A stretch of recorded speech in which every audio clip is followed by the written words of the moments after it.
सर्वप्रथम सर्व मित्रांना अगदी मनापासून नमस्कार। तर मित्रांनो, आज नवरात्रीचा तब्बल 5वा दिवस आहे आणि या 5व्या दिवसाच्या अनुषंगाने दररोजच आपला एक प्रत्येकच दिवशीचा स्पेशल व्हिडिओ येत आहे। त्याचबरोबर आजच्या 5व्या दिवशीच्या शुभ मुहूर्तावरती आपण काल 4थ्या दिवशी पाहिलं की प्रामुख्याने नवरात्रीच्या या 9 दिवसांमध्ये कोणत्या गोष्टींचं पालन करावं जेणेकरून देवीचं आपल्या सर्वांवरच कृपा ही कायमस्वरूपी राहील।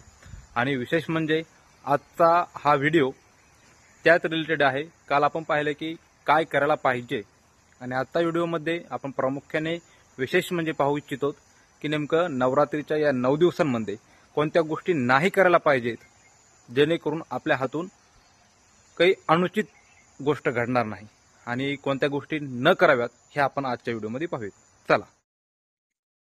तर विशेष म्हणजे नवरात्रीमध्ये कोणत्या 5 गोष्टी ज्या काही चुकवायच्या नाहीत किंवा चुका करायच्या नाहीत अशा काही गोष्टी आहेत त्या आपण प्रामुख्याने आजच्या व्हिडिओमध्ये पाहूयात। कारण कालच्या व्हिडिओमध्ये आपण नक्कीच पाहिले की कोणत्या गोष्टी कराव्यात जेणेकरून देवींची कृपा आपल्यावरती कायमस्वरूपी राहील, नाही का।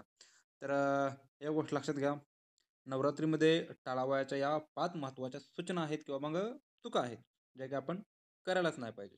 ठीक आहे। तर पहिली गोष्ट अशी आहे की सूर्योदयानंतर स्नान करणे म्हणजे अर्थातच नवरात्रीत किंवा 9 दिवस स्नान नेहमी सूर्योदयापूर्वी करणे शुभ मानले जाते। ही गोष्ट तेवढीच महत्त्वाची। तर विशेष म्हणजे गंध व गंदे कपडे घालून पूजा करणे। एक गोष्ट लक्षात घ्या, गंध किंवा मग मळकट कपडे किंवा मग मळाळे कपडे, गंदे कपडे जे आहेत ते घालून देवदेवतांची पूजा हे करणं शक्यतो नवरात्रीमध्ये टाळा, जेणेकरून देवीसमोर स्वच्छ व पवित्र वस्त्र परिधान करणं आवश्यक आहे। या गोष्टीचं मात्र आपण नक्कीच लक्षात घ्यायला पाहिजे। तिसरा मुद्दा असा आहे की व्रत मोडणे किंवा विसरून जेवण करणे। आता एक गोष्ट लक्षात घ्या, नवरात्रीमध्ये बरेच महिला असतील, पुरुष असतील, मुलं असतील, मुली असतील, हे व्रत ठेवतात नवरात्रींचं उपवास। आणि हा उपवास आपण एक वेळ धरला तर किमान तो 9 दिवस पूर्णपणे संपन्नच करायला पाहिजे किंवा मग चुकून जेवण वगैरे केलं नाही, विसरलो, लक्षात राहिलं नाही, अशा गोष्टी नवरात्रीमध्ये व्रतच्या संदर्भात किंवा मग उपवासाच्या संदर्भामध्ये नाही काढायला पाहिजे। नवरात्रीत व्रत पाळणे हे भक्तीचं प्रतीक ठरतं आणि व्रत तोडल्यास पुण्य कमी होतं। त्यामुळे ज्यांनी व्रत धरले आहे किमान त्यांनी व्रत पूर्णच करायला पाहिजे, उपवास तोडायचा नाही। जर तोडला तर 100% जी पुण्याची संख्या आहे ती कमी होते। ठीक आहे। आता नवरात्रीमध्ये काही गोष्टी पाळाव्या लागतात, त्याच पद्धतीनं नकारात्मक बोलणं किंवा रागवणं किंवा नवरात्रीच्या या 9 दिवसांमध्ये एक गोष्ट लक्षात घ्या, नकारात्मक ऊर्जा शक्यतो आपल्यापासून लांब ठेवा किंवा मग राग करणे, रागवणे, चिडचिड करणे, भांडण करणे या अनावश्यक गोष्टी शक्यतो नवरात्रीच्या या 9 दिवस दूरच ठेवा, नाही का। या काळामध्ये वाणी विचार दोन्ही शुद्ध ठेवावेत, अन्यथा पूजा निष्फळ होते। जर नवरात्रीच्या या 9 दिवसांमध्ये आपली भाषा आहे, आपली वाणी आहे किंवा जी काही दोन्ही गोष्टी, ठीक आहे, विचार, दोन्ही ह्या गोष्टी वाणी आणि विचार हे शुद्ध ठेवावेत, अन्यथा जी काही आपण पूजा पाठ किंवा मग देवाची सेवा केली आहे ती नक्कीच निष्पन्न होते। ठीक आहे। आणि त्याचबरोबर एक गोष्ट महत्त्वाची, आता 5वा महत्त्वाचा पॉईंट असा आहे की नवरात्रभर मद्य म्हणजे व्यसन म्हणा, मांसाहार व कांदा लसण सेवन शक्यतो हे बघा, नवरात्रीच्या 9 दिवसांमध्ये कुठलंही व्यसन किंवा मग मांसाहार किंवा मग कांदा लसण शक्यतो यांचं सेवन हे टाळा।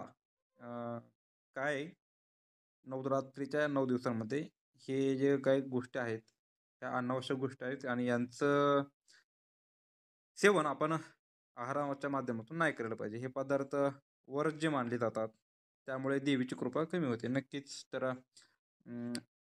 मांस मटण किंवा मग व्यसन असन, कांदा असन, लसूण असन यांचं नवरात्रीच्या 9 दिवसामध्ये किमान नक्कीच सेवन कमी करा। आणि या चुका जर टाळल्या तर नवरात्रीत देवीची कृपा दुप्पट लाभते। या गोष्टी फार महत्त्वाच्या आहेत। या चुका केल्यास घरात नकारात्मकता, अडथळे आणि संकट येऊ शकतात असे मानले जाते। त्यामुळं त्याचबरोबर एक गोष्ट लक्षात घ्या, तुम्ही देवीची कृपा आता हवी आहे, मग नवरात्री 9 दिवसात कोणत्या गोष्टी करू नयेत हे फार महत्त्वाचं, नाही का। देवीची कृपा हवी ना, मग एक गोष्ट लक्षात घ्या, नवरात्रीच्या 9 दिवसात ही एक गोष्ट नक्की टाळा. राग, वाद किंवा कुटुंबाने राग-राग करणं, भांडण करणं, कोणासोबत विनाकारण भांडण उठणं किंवा मग कडू बोलणं एखाद्याला, मनामध्ये पाप ठेवून कटुता धरणं किंवा मग कटू वाणी ह्या गोष्टी शक्यतो टाळा. आणि या पवित्र काळात मन, वाणी आणि कर्म शुद्ध ठेवणं अत्यंत महत्त्वाचं आहे. एक गोष्ट लक्षात घ्या, या 9 दिवसाच्या कालावधीमध्ये आपले कर्म शुद्ध ठेवणं फार महत्त्वाचं आहे. त्याच्यासाठी मग आपलं मन पवित्र असायला पाहिजे, वाणीही शुद्ध असायला पाहिजे आणि जो कोणी रागावतो समजा, राग-राग करतो किंवा वाद घालतो किंवा कटू बोलतो, त्याच्यावर देवीची कृपा नक्कीच कमी होते. या नवरात्रीच्या 9 दिवसामध्ये आपण मनातून देवीची सेवा करतोय, उपासना करतोय. ठीक आहे. देवी आपण व्रत धरतोय, अन्य गोष्टी करतोय. देवीची आपल्यावरती कृपा व्हावी म्हणून. एकीकडे देवीची कृपा व्हावी म्हणून अन्य गोष्टींचा आपण पालन करायचा विचार मनामध्ये घेतोय आणि एकीकडं राग-राग करणं, भांडण करणं, अनावश्यक गोष्टीचं सेवन करणं, ह्या गोष्टी केल्यानंतर देवीची कृपा 100% कमी होते. ठीक आहे. आता मन शांत ठेवा, सकारात्मकता पसरवा आणि आई दुर्गेचं नाव घ्या. यामुळे कृपा दुप्पट वाढते. मनामध्ये शांतता ठेवा, स्थिर राहा, सकारात्मकता पसरवा. म्हणजे सकारात्मक विचार कायमस्वरूपी आपल्यासोबत ठेवा, नकारात्मक गोष्टींना थोडंसं दूर ठेवा. याने काय होईल माहिती आहे का? देवी आई आई देवी दुर्गेंचं नक्कीच आपल्यावरती कृपा ही दुप्पट वाढते. मित्रांनो, या नवरात्रीत शांतता व भक्तीने दिवस घालवा आणि देवीची कृपा मिळवा. चला, अशाच पद्धतीचं काही गोष्टीवरची सविस्तर पद्धतीने माहिती हवी असल्यास अजून नवीन-नवीन गोष्टीची आपण नक्कीच चर्चा करत राहू. यासाठी नक्कीच ब्रँड महाराष्ट्र या मराठी यूट्यूब चॅनलला आपण सर्वांनी सबस्क्राईब करून ठेवा. तोपर्यंत धन्यवाद.